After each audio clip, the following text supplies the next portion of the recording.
پاکستان کی تاریخ میں چھپے وہ راز جن کے بارے میں شاید آپ نے کبھی نہیں سنا ہوگا۔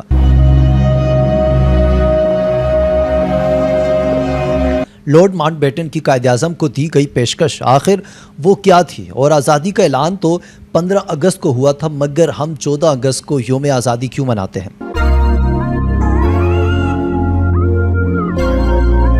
تاریخ کے یہ حیران کن انکشافات جانتے ہیں آج کی اس ویڈیو میں۔ وہ تمام دوست جو ہماری ویڈیوز کو دیکھتے ہیں، اسے پسند اور شیئر کرتے ہیں، ان تمام کا بہت شکریہ، اور جن دوستوں نے ہمارے چینل کو سبسکرائب کیا ہے انہیں ہم خوش آمدید کہتے ہیں۔ ناظرین، آج 14 اگست ہے، پاکستان کی آزادی کا دن، اس احساس کا دن۔ یہی وہ سرزمین ہے جو ہمارا فخر ہے، ہمارا غرور ہے، جس نے آزادی منانے کے لیے پوری قوم پرجوش ہے اور ہر کوئی اپنے ہی انداز میں خوشی کا اظہار کر رہا ہے۔ کہیں سبز لالی پرچم جھنڈیاں لگائی گئیں تو کہیں بچے بڑے اور خواتین پاکستانی جھنڈے کے رنگوں میں ملبوس نظر آ رہے ہیں، کہیں ملی نغمے بجائے جا رہے ہیں تو کہیں آتش بازی اور چراغاں کا اہتمام کیا گیا ہے۔ اس کے ساتھ ساتھ پرچم کشائی اور وطن عزیز سے محبت کے اظہار کے لیے دیگر تقریبات کا اہتمام بھی کیا گیا ہے۔ ناظرین، اب بات کرتے ہیں ایک ایسے حیران کن پہلو پر جو شاید بہت کم لوگ جانتے ہیں۔ پاکستان اور بھارت کی آزادی کا اعلان 15 اگست کو ہوا، لیکن ہم یوم آزادی 14 اگست کو کیوں مناتے ہیں؟ انڈین انڈیپینڈنس ایکٹ 1947 کے تحت یہ ایک حقیقت ہے کہ بھارت اور پاکستان دونوں 15 اگست کو قائم ہوئے، کیونکہ اس ایکٹ میں لکھا ہوا تھا کہ دونوں ممالک ایک ہی دن آزاد ہوں گے، اور پھر 15 اگست کو دونوں ممالک وجود میں آئے۔ پاکستان کا جو پہلا ڈاک ٹکٹ ہے اس پر بھی پاکستان کا یوم آزادی 15 اگست تحریر ہے، لیکن پھر یہ 15 اگست سے 14 اگست کیسے بنا؟ جون 1948 میں جو پاکستان کی وفاقی کابینہ تھی، جس کے سربراہ وزیر اعظم لیاقت علی خان صاحب تھے، انہوں نے سب سے پہلے یہ فیصلہ کیا کہ 15 اگست کے بجائے پاکستان کا یوم آزادی 14 اگست کو منایا جائے گا۔ اس کی کئی وجوہات تھیں، جن میں سے ایک یہ تھی کہ 1947 میں پاکستان میں ٹرانسفر آف پاور کراچی میں 14 اگست کو ہوا۔ اسی دن لارڈ ماؤنٹ بیٹن شام کو دلی پہنچے اور وہاں 15 اگست کو بھارت میں ٹرانسفر آف پاور کی تقریب ہوئی۔ اس حساب سے پاکستان میں اقتدار کی منتقلی 14 اگست کو ہوئی تھی۔ جو 15 اگست کی رات 12 بجے آزادی کا اعلان ہو رہا تھا، اس وقت پاکستان کی گھڑی کے مطابق 11:30 بج رہے تھے، کیونکہ پاکستان کا وقت بھارت سے 30 منٹ پیچھے ہے، اس لیے اس وقت پاکستان میں 14 اگست تھی۔ یوں پاکستان دراصل 14 اگست کو ہی قائم ہوا۔ بھارت کے سابق وزیر جسونت سنگھ نے اپنی کتاب میں 15 اگست کو بھارت کا یوم آزادی قرار دینے پر ماؤنٹ بیٹن کے خیالات کو شرمناک قرار دیا۔ اس کی وجہ کیا ہے وہ آپ کو بتاتے ہیں۔ سابق وزیر خارجہ جسونت سنگھ نے سوال اٹھایا کہ 15 اگست جاپان کے ہتھیار ڈالنے کا دن تھا، تو اس سے بھارت کو 15 اگست نہیں لینا چاہیے تھا۔ واضح ہے کہ بھارت میں جشن آزادی 15 اگست کو ہی منایا جاتا ہے۔ یہاں ایک سوال پیدا ہوتا ہے کہ کیا تاریخ کے دن بدلنے کا مقصد صرف حقائق کی روشنی میں درستگی تھی، یا اس کے پیچھے ایک مضبوط قومی شناخت قائم کرنے کا بیانیہ بھی چھپا ہوا تھا؟ جب کوئی قوم اپنے یوم آزادی کی تاریخ طے کرتی ہے تو وہ محض کیلنڈر کا دن نہیں بدلتی، بلکہ آنے والی نسلوں کے ذہنوں میں ایک نئی یاد اور جذبات کا بیج بوتی ہے۔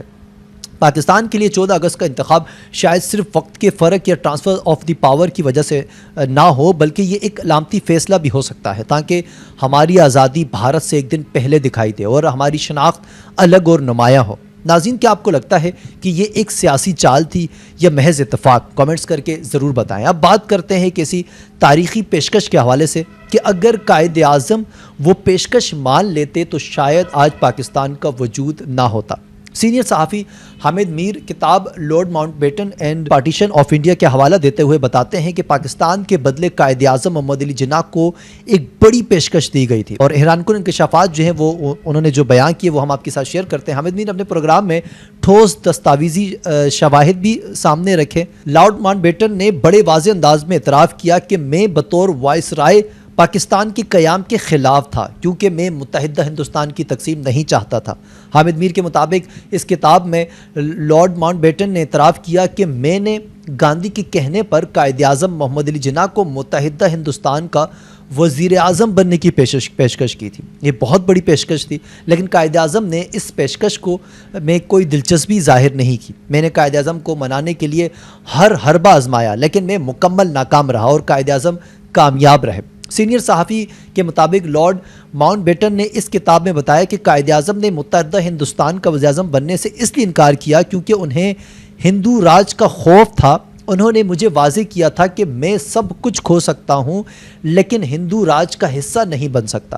حامد میر کے مطابق اس کتاب میں لارڈ ماؤنٹ بیٹن مزید اعتراف کرتے ہیں کہ اگر قائد اعظم کا انتقال 2 سال قبل ہو جاتا تو ہم پاکستان نہ بننے دیتے۔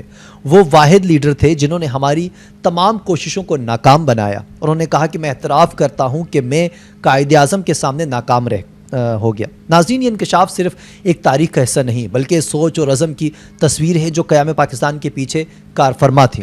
لارڈ ماؤنٹ بیٹن کی پیشکش بظاہر ایک بڑی سیاسی چال لگتی ہے، ایک ایسا لالچ جو شاید کسی اور رہنما کو ڈگمگا دیتا، لیکن قائد اعظم محمد علی جناح نے اسے ٹھکرا کر وہ ثابت کیا جو آج ہماری قومی تاریخ کا سب سے بڑا اور مضبوط حصہ ہے۔ اور انہوں نے یہ جملہ کہا کہ میں سب کچھ کھو سکتا ہوں مگر ہندو راج کا حصہ نہیں بن سکتا۔ یہ انکار محض ایک ذاتی فیصلہ نہیں تھا بلکہ یہ مستقبل کی ایک ضمانت تھی کہ پاکستان صرف جغرافیہ کا نام نہیں بلکہ ایک نظریے کی بنیاد پر وجود میں آیا۔ ماؤنٹ بیٹن کا یہ اعتراف کہ اگر جناح صاحب 2 سال پہلے وفات پا جاتے تو پاکستان نہ بنتا، اس بات کو واضح کرتا ہے کہ تاریخ کبھی کبھار ایک ہی شخصیت کے عزم اور قیادت پر کھڑی ہوتی ہے۔ یہ محض تاریخ کا ایک باپ نہیں بلکہ ایک اور زندہ مثال ہے کہ جب قیادت ایمان، اصول اور عزم پر ڈٹ جائے تو دنیا کی سب سے بڑی سلطنتیں بھی گھٹنے ٹیک دیتی ہیں۔ قائد اعظم نے صرف ایک ملک نہیں بنایا بلکہ ایک ایسا نظام قائم کیا جو وقت کی آزمائشوں سے آج بھی زندہ ہے۔ سوال یہ نہیں کہ پاکستان کیسے بنا، اصل سوال یہ ہے کیا ہم اس نظریے کے وارث ہیں یا صرف اس زمین کے رہائشی۔ ناظرین، آخر میں آپ لوگوں کے لیے ایک سوال کہ اگر آج ہمارے سامنے ایک ایسا فیصلہ آ جاتا ہے جہاں نظریہ اور ذاتی فائدہ آمنے سامنے ہو تو کیا ہم بھی قائد اعظم کی طرح سب کچھ قربان کرنے کا حوصلہ رکھتے ہیں؟ کامنٹس کر کے اپنی رائے ضرور دیں۔ آشف رضا کو اجازت دیجیے، اللہ حافظ۔